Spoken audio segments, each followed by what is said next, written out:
Graças a paz, amados irmãos da Primeira Igreja Batista em Cabrobó, da Igreja Batista em Fazenda Bananeiras, aos amados da congregação em Orocó, pessoas amigas e amigas do Evangelho, também que congregam da mesma fé e ordem, e pessoas de outras denominações que estão nos assistindo e dando oportunidade de compartilharmos das reflexões que Deus tem tocado em nossos corações. Nós gostaríamos, meus irmãos, de inicialmente falarmos de nossa gratidão a Deus por tudo que Ele tem feito por meio de sua graça, de sua misericórdia sobre nossas vidas. E fazer saber aos irmãos de que em meio a toda essa crise nós enxergamos completamente a manifestação, a presença de Deus sobre tudo que nós estamos vivendo. Não que Ele seja o autor desses problemas, não, mas de que destes problemas Ele está lançando mão também para que nós possamos compreender mais da Sua palavra, para que nós possamos restaurar a nossa compreensão, para que nós possamos buscar mais uma vez uma reflexão sobre que igreja estamos vivenciando e que igreja, que fé nós estamos preparando para as nossas gerações futuras. Em meio a tudo isso, eu entendo de que a igreja não será a mesma após o encerramento dessa grande crise. Assim como toda a humanidade irá passar por uma transformação, nós compreendemos de que a igreja também haverá de passar sobre uma transformação, talvez uma forma de nós nos estreitarmos mais e buscarmos cada vez mais a pregação, a leitura, a compreensão da verdadeira, única e plena palavra de Deus. Amados, nós tivemos oportunidade na semana passada, na sexta-noite, de estarmos fazendo uma explanação de apresentação do texto e do contexto da epístola de 1 Pedro. Nós gostaríamos de, nessa noite, darmos continuidade ainda ao estudo, inclusive ainda do primeiro capítulo, lendo em 3 momentos, apreciando 3 momentos desta leitura. Lemos os versículos de 13 a 16, uma pequena perícope, os versículos de 17 a 21, os versículos de 22 a 25, para que nós possamos compreender de forma plena e mais próximo do que a nossa compreensão humana pode alcançar dessa maravilhosa epístola, chamada Epístola de 1 a Pedro. Perdão, meus irmãos. Vamos ler essa primeira perícope. Por isso, cingindo o vosso entendimento, sede sóbrios e esperai inteiramente na graça que vos está sendo trazida na revelação de Jesus Cristo. Como filhos da obediência, não vos amoldeis às paixões que tinhais anteriormente na vossa ignorância. Pelo contrário, segundo é santo aquele que vos chamou, tornai-vos santos também vós mesmos, em todo o vosso entendimento, porque está escrito: sede santos, porque eu sou santo. Vamos orar? Maravilhoso Deus, eterno Pai, glória, honra seja dada ao teu nome. Te suplicamos agora, Senhor, em misericórdia e em graça, que Tu nos alcances, Senhor, com o Teu Espírito Santo, para que haja compreensão da Tua palavra e que ela seja posta em prática em nossas vidas. É o que nós te oramos em nome de Jesus. Amém. Por isso, cingindo o vosso entendimento.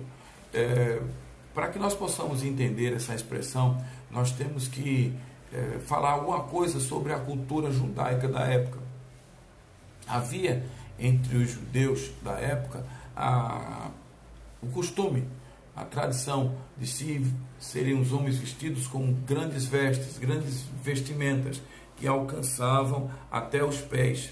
Então, as mangas eram muito grandes, a roupa era muito grande, e quando havia um deslocamento, digamos, mais rápido, mais preciso, era necessário prender essas vestimentas em um cinto, prender, dobrar. Nós já falamos isso. Há uma expressão uma expressão nossa que define muito precisamente a compreensão deste ato de cingir, que seria dobramos as mangas, ou seja, quando eu vou produzir um trabalho que eu quero mais empenho, eu digo, vamos dobrar as mangas, para que haja mais empenho, haja mais determinação, nós tenhamos mais liberdade de locomoção. Então, a expressão, por isso, cingindo o vosso entendimento, ela quer dizer, vamos prestar mais atenção, nos dispor para que mentalmente a nossa mente esteja mais aberta à compreensão, para que nós tenhamos mais empenho naquilo que estamos lendo. O que o apóstolo está nos chamando a atenção por isso, cingindo o vosso entendimento, ou seja, fazendo com que o nosso entendimento seja mais rápido, mais eficiente, mais claro possível.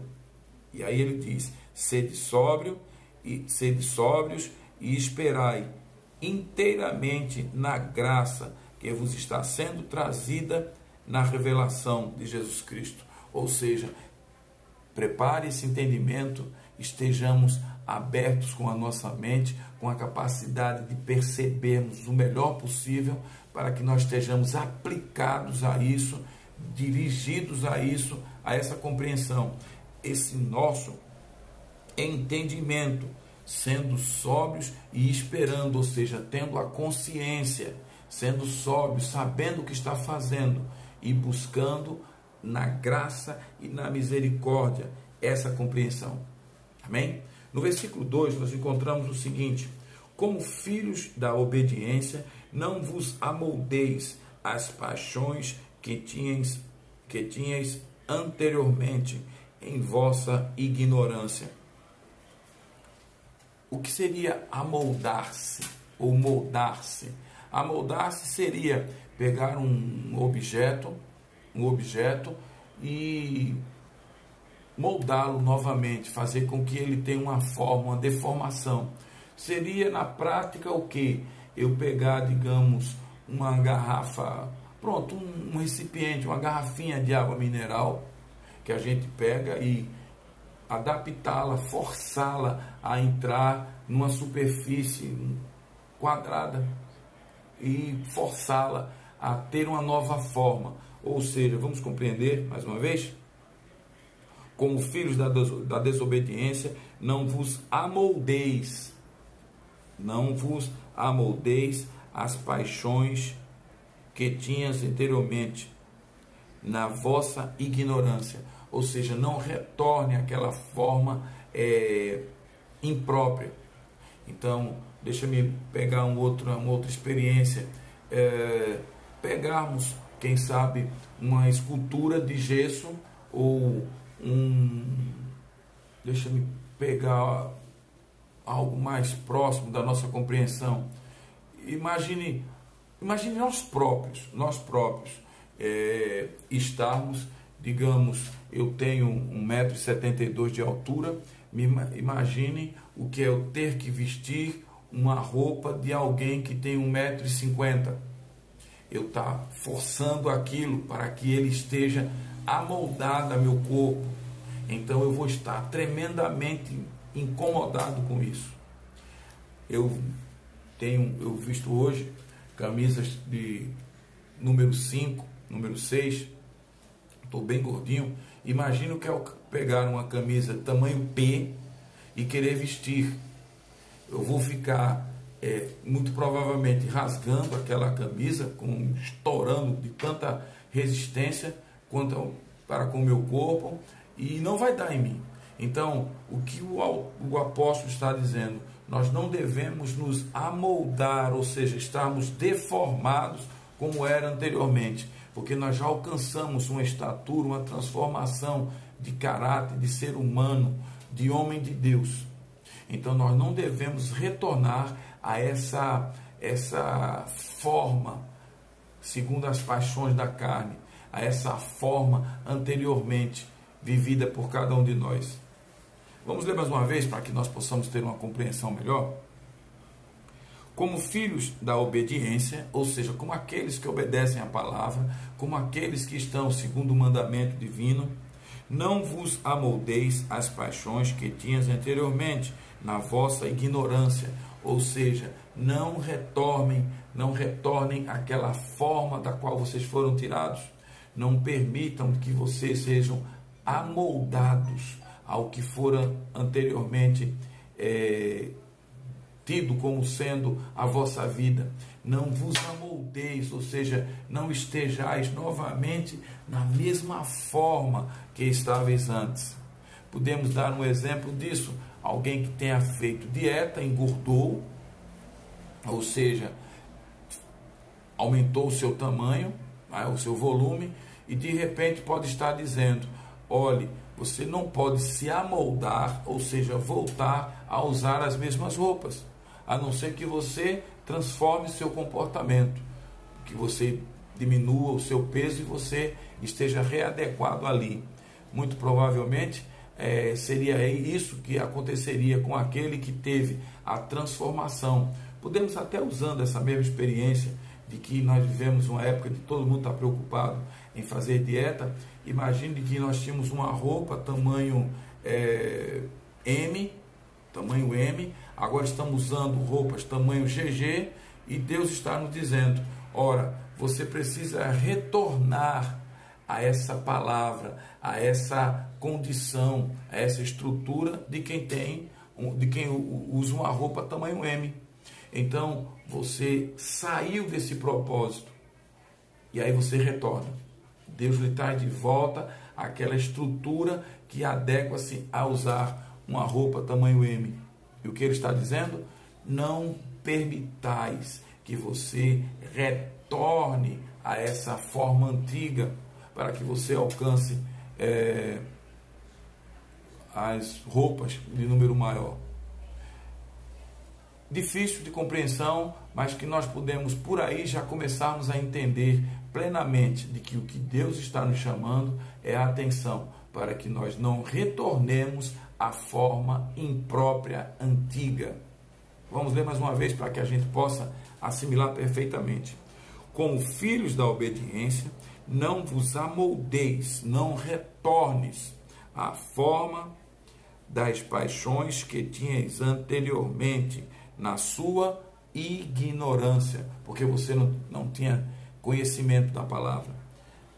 Dá continuidade através do versículo 15, dizendo: pelo contrário, segundo é santo aquele que vos chamou, tornai-vos santos também vós mesmos em todo o vosso procedimento.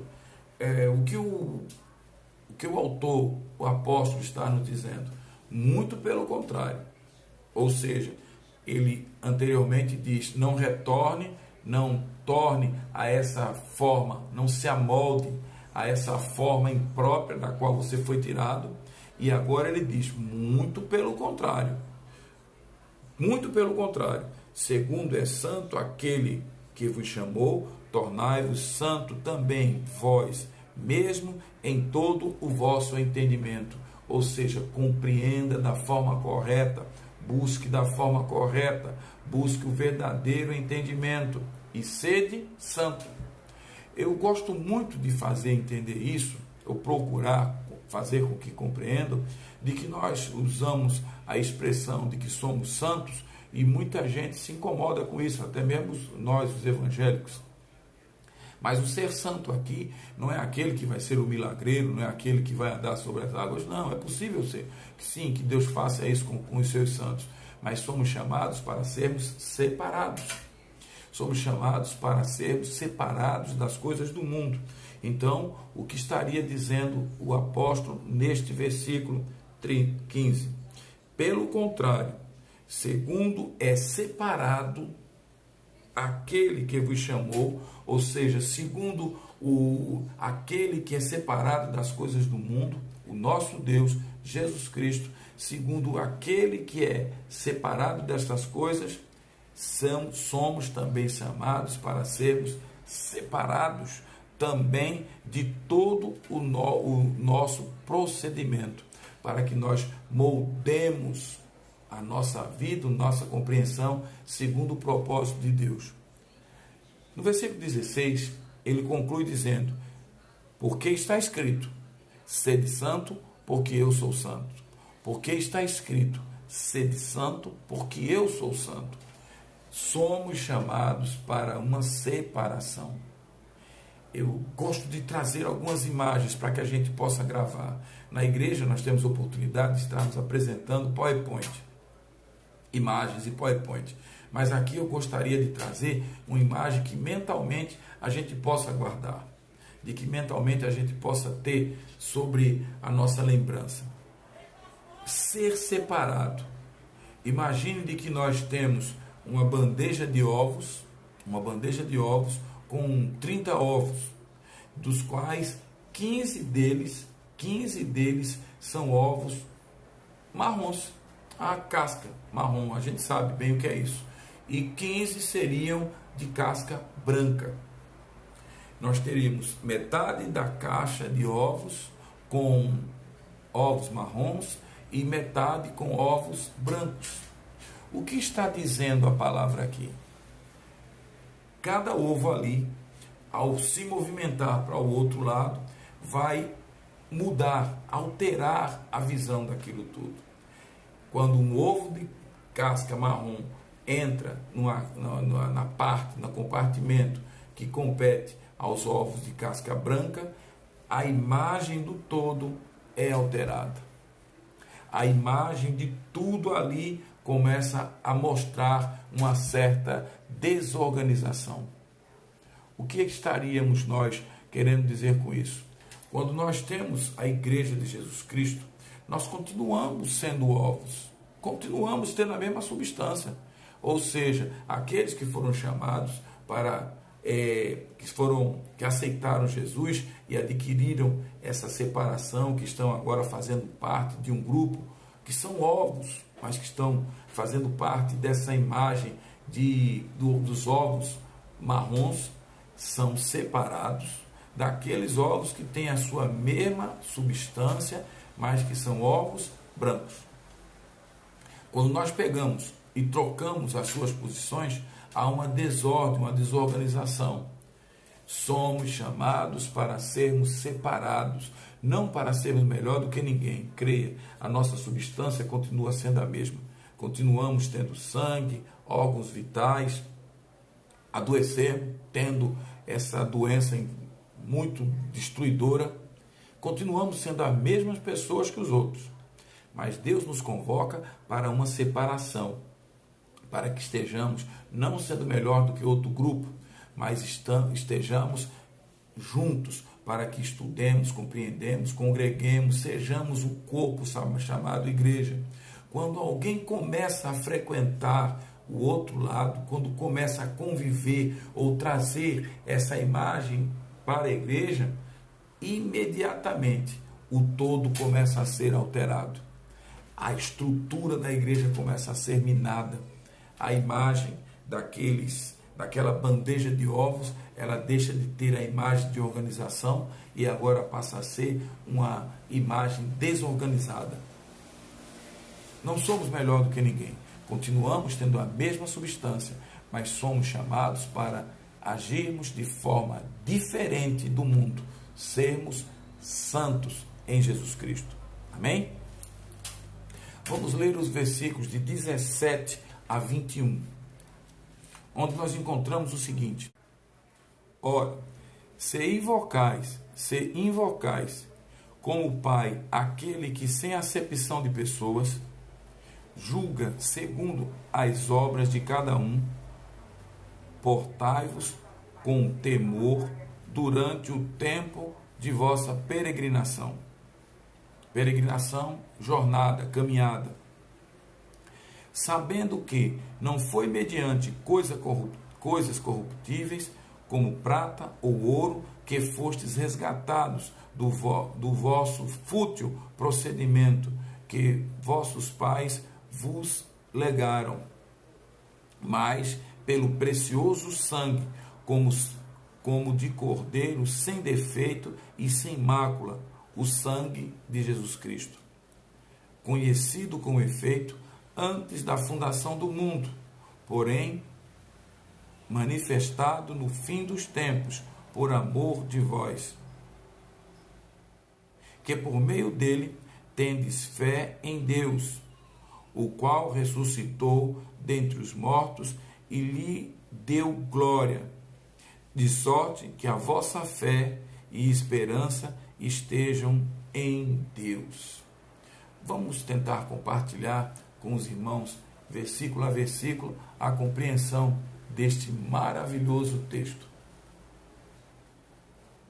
Ora, se invocais, ou seja, se você confessa, se você se diz cristão, se você se diz salvo em Jesus Cristo, se você tem como Pai a Jesus Cristo, a Deus, é o que ele quer dizer, diz o seguinte: ora, se invocais como Pai aquele que, sem acepção de pessoas, sem discriminação, sem distinção de pessoas, aquele que aceita a todos que o buscam, que o querem, sem acepção de pessoa, julga segundo as obras de cada um, portai-vos com temor durante o tempo da vossa peregrinação.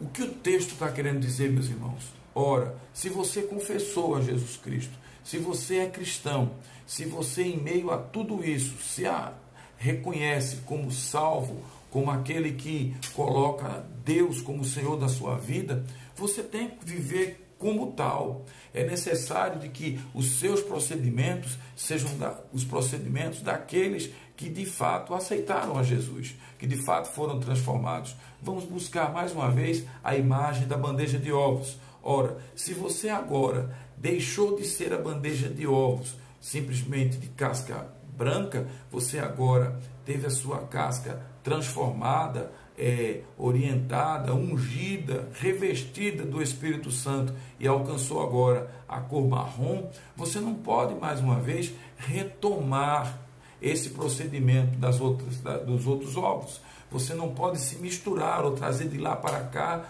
ou daqui para lá.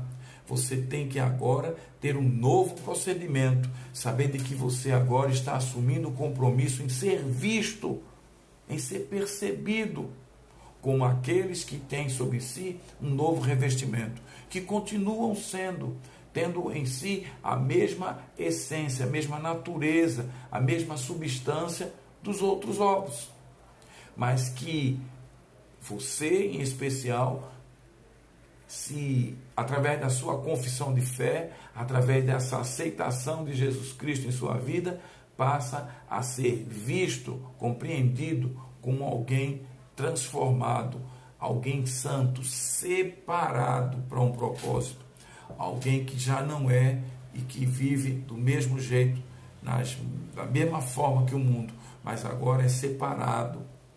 Continuo ressaltando isso, continua tendo a mesma substância, continua sendo ovo, clara, gema, igual ao outro, mas o propósito é outro, a comunhão é outra, está separado das coisas do mundo, ditas comuns, e buscando as coisas de Deus, a identidade de Deus. Logo, o autor simplesmente diz: portai-vos com temor durante o tempo de vossa peregrinação, ou seja, comporte-se como transformado durante a sua vida, a sua peregrinação, a sua passagem na terra. Somos chamados para sermos santos, para que, embora tenhamos a mesma substância que os outros, somos revestidos pelo Espírito que nos faz ter um novo propósito, uma nova razão de vida. O versículo 8 nos diz o seguinte: sabendo que não foi mediante coisas corruptíveis, como prata ou ouro, que fostes resgatados do vosso fútil procedimento, que vossos pais vos legaram, ou seja, reconhecendo de que essa condição de estarmos fazendo parte de outro grupo, na mesma bandeja, na mesma existência, tendo a mesma substância, mas com propósito, com razão, com compreensão e com apresentação diferentes. Nós agora fazemos parte de um novo grupo. E diferentemente da herança dos nossos pais, e diferentemente da herança daqueles homens e mulheres que viveram o paganismo, nós somos chamados para termos o temor do Senhor e o temor no Senhor, para que nós tenhamos sobre nossa vida a certeza de tudo aquilo que nós fazemos. Não estarmos simplesmente agindo dessa ou daquela forma, simplesmente porque todos da igreja fazem, porque o pastor falou, não, mas porque temos a real convicção de que nós somos separados para um propósito diferente do propósito do mundo. Somos chamados para sermos não apenas vistos, não apenas compreendidos como cristãos, como santos, mas somos chamados para vivenciarmos esse novo propósito, essa nova designação que é nos dada através dessa santidade, dessa nova amoldagem que Deus nos deu. Deus que nos tira da deformidade que nos foi herdada pelos nossos pais, para que alcancemos uma regeneração da forma incorruptível. E eu acho maravilhoso quando o autor do texto diz que não sejam corruptíveis como é a prata e o ouro. E aqui eu quero imaginar metais extremamente valiosos e extremamente puros. O autor está simplesmente dizendo de que isso tudo, prata, ouro, são coisas humanas, passíveis de corrupção, passíveis de contaminação, e que têm uma vida por um tempo determinado. Por mais incrível que nos pareça, há um tempo determinado, mas somos chamados para aquele que nos faz santo e que nos traz um propósito incorruptível de sermos transformados na pessoa dele, em homens e mulheres segundo o seu coração. O versículo 9 nos diz assim: mas pelo contrário, sangue com que o Cordeiro, sem defeito e sem mácula, o sangue de Jesus Cristo. Ou seja, vamos tentar ler a parte B do versículo anterior, para que a gente possa compreender melhor. Vamos ler o versículo 18 e 19, para que a gente possa fazer a compreensão desse versículo. Sabendo que não foi mediante coisa corruptível, como prata ou ouro, que fostes resgatado do vosso fútil procedimento, ou seja, do seu vão, do seu pobre procedimento, que vossos pais vos legaram, vos concederam, vos fizeram receber, nos deram por herança, mas pelo precioso sangue, ou seja, fomos transformados pelo precioso sangue, como de cordeiro sem defeito e sem mácula, o sangue de Jesus Cristo. Somos chamados para essa santidade, somos ungidos, somos aspergidos por esse sangue chamado sangue de Jesus Cristo, que quando estamos na mesma bandeja, simplesmente nos faz sermos diferentes, diferentes em santidade, chamados para um propósito, para uma designação. Quando a gente vê a substância dos dois ovos, ovo marrom, ovo branco, continua sendo a mesma substância, continua tendo gema e clara, mas o propósito, a finalidade, a razão de vida e de existência passam a ser novo.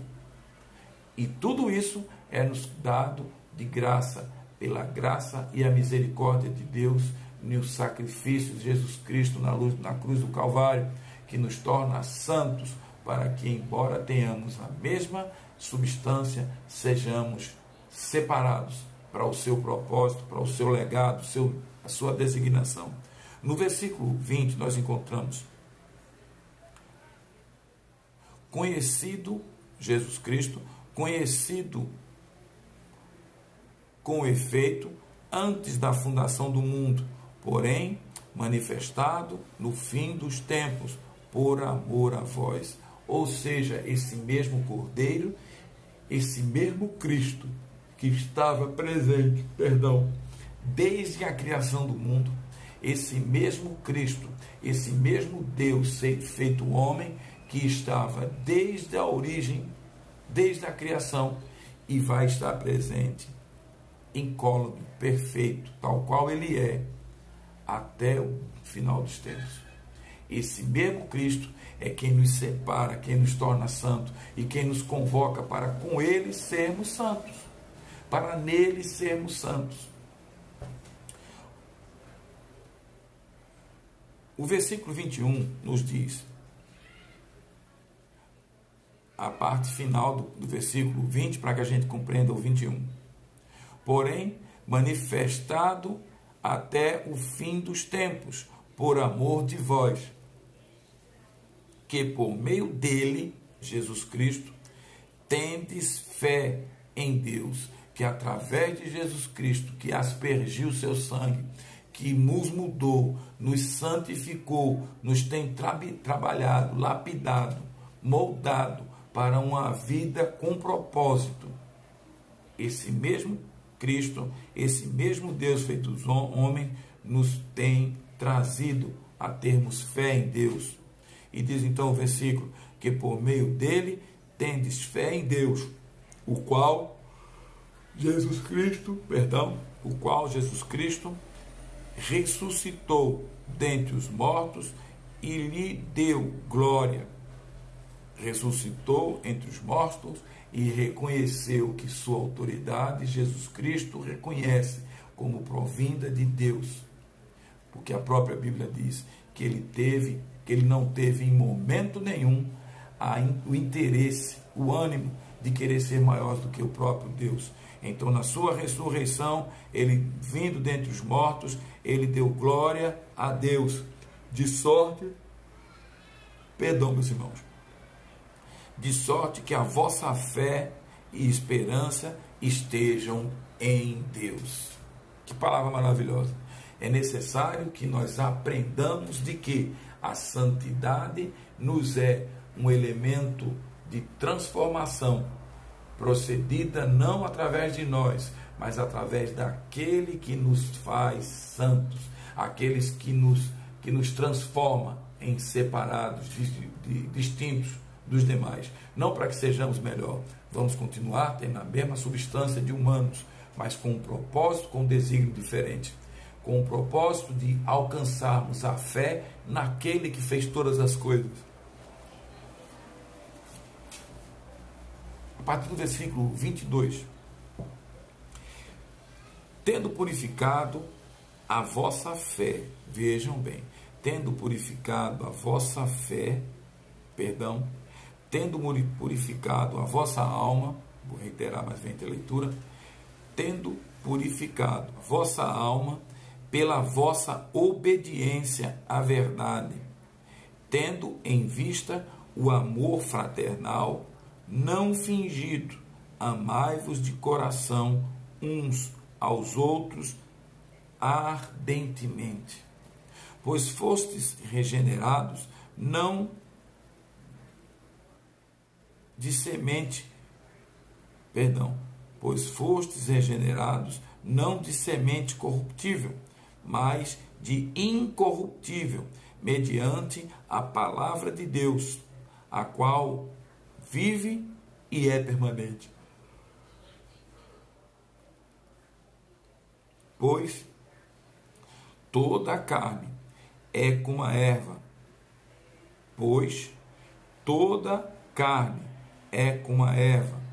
e toda a sua glória como a flor da erva. Seca-se a erva e cai a sua flor. A palavra do Senhor, porém, permanece eternamente. Ora, esta é a palavra que vos foi evangelizada. Vamos compreender a partir do versículo 1. Tendo purificado a vossa alma, pela obediência à verdade, tendo a sua alma, a sua substância de vida, o seu caráter, tendo a sua natureza sido transformada, tendo purificado a vossa alma pela vossa obediência à verdade. É importante entendermos isso. A ação de Deus sobre nossa vida, ela é milagrosa, ela é transformadora. Deus faz em nossa vida aquilo que Ele bem quer, mas Ele nos permite, através da sua graça, da sua misericórdia, que tenhamos, perdão meus irmãos, não dormi bem, que tenhamos o livre-arbítrio, a capacidade de escolha, para que as nossas ações, as nossas atitudes tenham uma decisão nossa, sejam feitas de acordo com o nosso propósito. Vamos ler mais uma vez para que a gente possa compreender melhor? Tendo purificado a vossa alma pela vossa obediência à verdade. Obediência é um ato de liberalidade nosso. Nós obedecemos quando assim o queremos. Deus não vai nos impor, você tem que obedecer a palavra. Não. Haverá um tempo em que isso nos conduzirá à condenação, creia. Toda ação nossa tem um resultado. Há uma consequência. Hoje, o que ele nos diz é que, se nós nos dispormos, se nós praticarmos essa obediência de forma voluntária e dirigida a ele, nós estaremos participando de uma transformação e de uma purificação, não pelo nosso ato, mas pela nossa resignação em permitir a transformação de Deus em nossa vida. E essa transformação, ela é consequente da nossa obediência à palavra. Diz ainda a continuação do versículo: tendo em vista o amor fraternal não fingido, tendo em vista, ou seja, buscando nessa obediência. Vejam que coisa maravilhosa. Vou ler o versículo, as duas partes do versículo, para que a gente possa entender melhor. Tendo purificado a vossa alma pela vossa obediência à verdade, à palavra. Você buscando obedecer a Deus, para que Ele faça a transformação na nossa vida. Tendo em vista, buscando, haja vista, tendo em vista o amor fraternal não fingido. Amai-vos de coração uns aos outros ardentemente. Logo, a primeira colocação, o primeiro elemento prático e fático que Deus nos traz para a demonstração dessa nossa obediência, nessa confissão de fé, é amar ardentemente os nossos irmãos, nos amarmos uns aos outros. Vamos ler mais uma vez? Agora, os versículos 23. Versículo 22 ainda. Tendo purificado a vossa alma, tendo ela sido transformada, tendo a sua alma sido regenerada pela vontade, ou melhor, pela vossa obediência à verdade, pela capacidade que você tem de confiar, de obedecer a palavra. E creiam, através dela você é transformado em Jesus Cristo, porque Jesus Cristo é a palavra. Ele é esse Logos divino. Ele é essa força regeneradora. Tendo em vista o amor fraternal, não fingido, amai-vos de coração uns aos outros ardentemente. Esse é o primeiro chamado. Eu acho curioso e chama muita atenção da igreja quando a gente fala sobre isso, é de que o amar uns aos outros, creiam, amar uns aos outros de forma real, verdadeira, como o texto diz, o amor fraternal e não fingido, não o amor hipócrita, mentiroso, o amor da conveniência, mas o amor verdadeiro. Meus irmãos, esse amor não fingido, ele serve para que nós possamos refletir até que ponto nós estamos amando aos nossos irmãos de forma conveniente, ou selecionando, fazendo o que é contrário à palavra, fazendo acepção de pessoas. Lógico, todo mundo, todas as pessoas, faz parte da natureza humana que nós tenhamos aqueles a quem nós entendemos por mais próximos de nós, aquelas pessoas com que nós temos mais afinidades. Jesus não era diferente disso. Jesus tinha consigo alguns discípulos que a gente percebia de que ele tinha maior afinidade com eles. O tempo todo nós vemos Pedro, Tiago e João, Pedro, Tiago e João, até uma música, Pedro, Tiago e João no barquinho. Meus irmãos, na natureza humana, na tradição humana, essa necessidade de que nós tenhamos a nossa intimidade, nosso compartilhar mais livre, mais à vontade, enfim, com algumas pessoas. Mas isso não nos indica de que nós podemos fazer acepção de pessoas. Isso não quer dizer de que nós vamos discriminar pessoas. É necessário que nós tenhamos a certeza de que somos chamados para amar uns aos outros. Muito, muito infinitamente, principalmente dos que são da igreja, dos que são da nossa família. Diz ainda o versículo 23. Pois fostes regenerados, não de semente corruptível, mas de incorruptível, mediante a palavra de Deus, a qual vive e é permanente. Nós não somos chamados, separados, para continuarmos sendo semelhantes à nossa semente adâmica, a semente que foi corrompida ali no Éden. Somos chamados para uma nova semente. Adão, ele é o primeiro Adão, a semente de todos os homens. Todos os homens que seguiram-se a Adão, eles tiveram a sua natureza corrompida pelo pecado. Somos chamados para fazermos parte de uma nova semente, de um segundo Adão, de uma segunda semente que agora é uma semente incorruptível. Vamos ler mais uma vez para compreender melhor? Pois fostes regenerados, transformados, amoldados,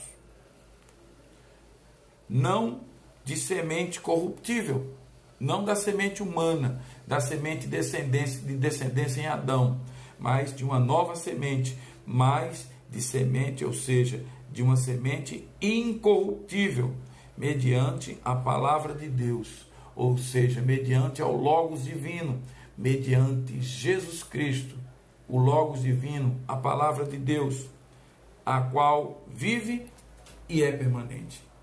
Não é temporal. Não é como a prata e o ouro que tem o seu fim. Creio, é necessário que nós tenhamos esta certeza de transformação em nossa vida, e transformação feita pelo próprio Jesus Cristo, aquele que nos regenerou. Diz o versículo 24: pois toda a carne é como a erva.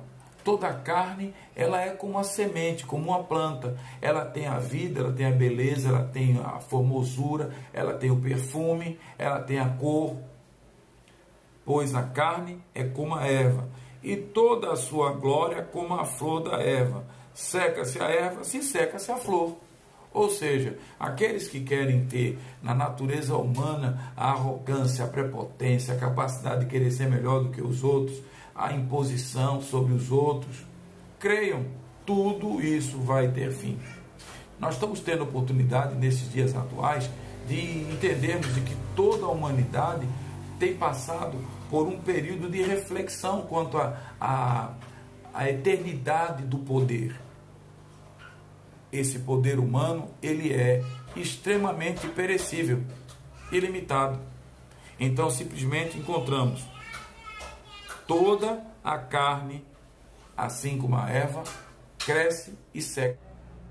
Diz o versículo 24: pois toda a carne é como a erva, e toda a sua glória como a flor da erva. Seca-se a erva e cai a sua flor. Seca-se a erva e cai a sua flor. Uma das coisas que nós temos bem certeza é de que a vida da planta, a vida da erva é muito pequena. Ela traz durante um bom tempo o seu crescimento, o seu desenvolvimento, a sua beleza. No entanto, nós sabemos de que assim como ela cresceu, assim como ela se desenvolveu, assim como ela criou beleza, cores, perfume, isso haverá de passar. E em pouco tempo nós vamos ter apenas uma planta seca, uma erva seca. O que a palavra nos diz através do nosso apóstolo, o apóstolo Pedro, é de que assim como a erva, a nossa vida, ela pode ter, por mais beleza que tenha, por mais perfume que tenha, por mais encantamento que tenha, assim como a erva, assim como a flor, ela vai crescer, embelezar, viver e também haverá de secar. Essa é a dura realidade que nos é imposta como seres humanos. O versículo 25, ele nos diz o seguinte: a palavra do Senhor, porém, permanece eternamente. A palavra do Senhor, porém, permanece eternamente. Ora, esta é a palavra que vos foi evangelizada. A palavra do Senhor, o Logos divino, o Evangelho, essa palavra transformadora, regeneradora, que tem vida, que tem identidade, que é o próprio Jesus Cristo.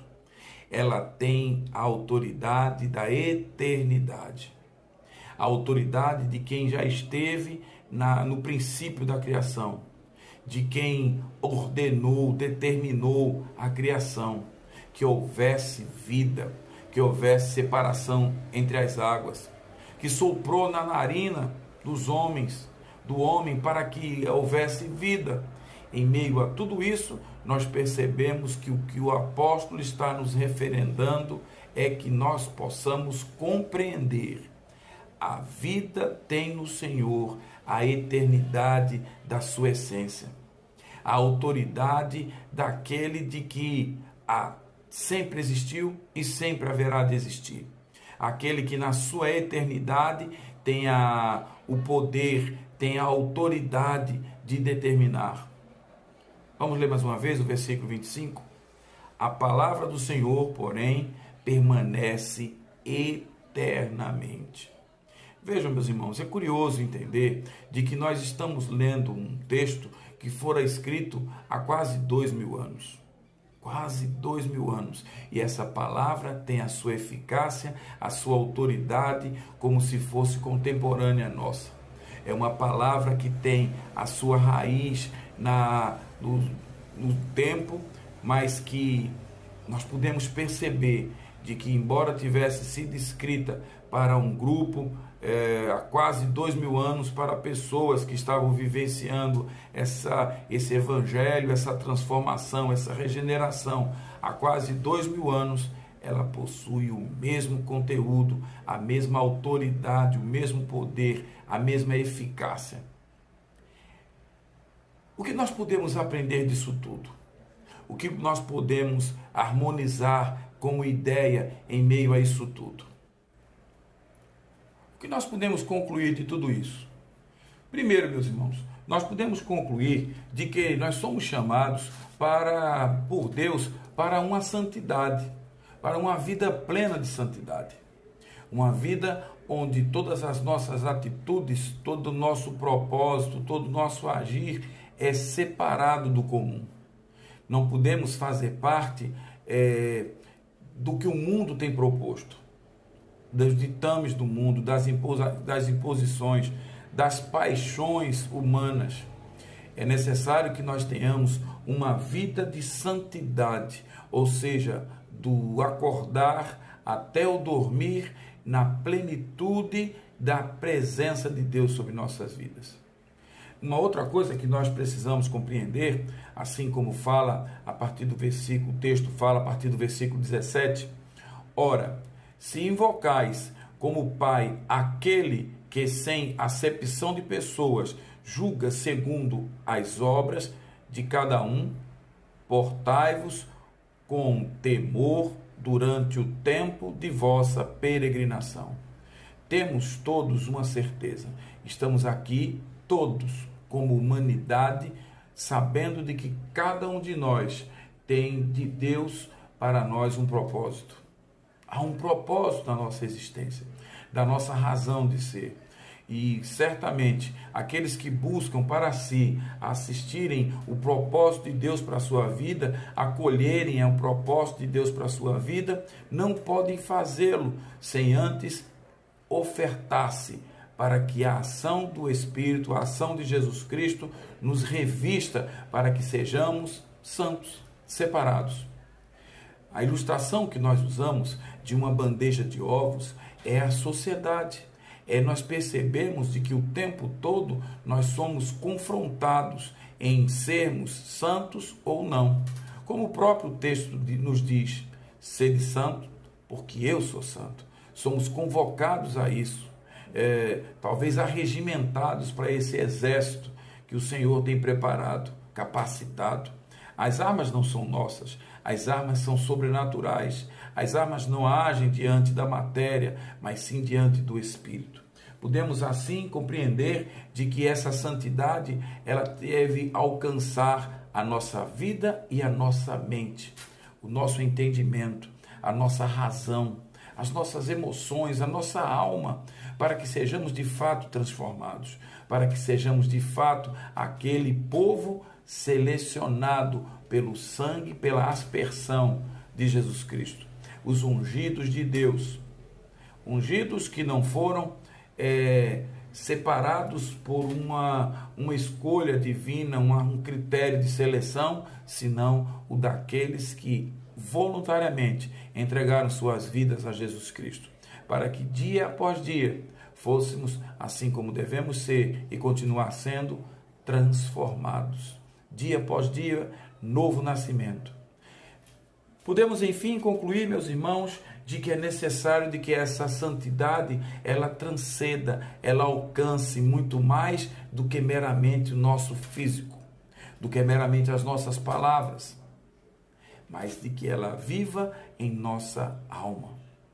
Como o apóstolo Paulo afirma, portanto, tendes em vós o mesmo sentimento que houve também em Cristo, que houve também em Cristo Jesus, o Senhor de toda essa santidade.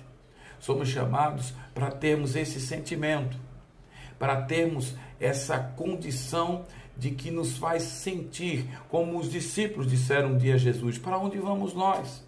E que caminho nós podemos seguir, senão aquele que está trilhado contigo, Jesus Cristo, nosso Salvador, nosso orientador sobre maior. Enfim, meus irmãos, eu queria compartilhar com vocês, com cada um, compartilhar conosco, não me isento disso. Todas as vezes eu gosto de chamar a atenção a isso. Eu sou apenas passageiro em meio a esse ônibus que eu tenho o grato privilégio, não merecido, de estar dirigindo, de estar conduzindo, mas também passageiro. Creiam, meus irmãos, somos chamados para sermos o diferencial em meio à sociedade. Aqueles que podem ter a mesma substância, a mesma substância material, constituído da mesma matéria, mas que tem sobre si uma aspersão, uma unção que nos faz sermos separados. Separados para vivermos juntos, uns aos outros. Enfim, eu queria trazer uma certeza, meus irmãos. Os dias são maus, mas creiam, temos um Deus que nos separou para um propósito. E aqueles a quem Ele separou, aqueles a quem Ele acolhe nessa separação, são os que entregaram sua vida a Ele. Foram aqueles que confessaram seu pecado. São aqueles que até hoje têm dito: Senhor, seja a minha vida. Orienta-me, transforma-me, renova-me, para que eu alcance o coração sábio, para que eu alcance a transformação e a estatura segundo o teu propósito para a nossa existência.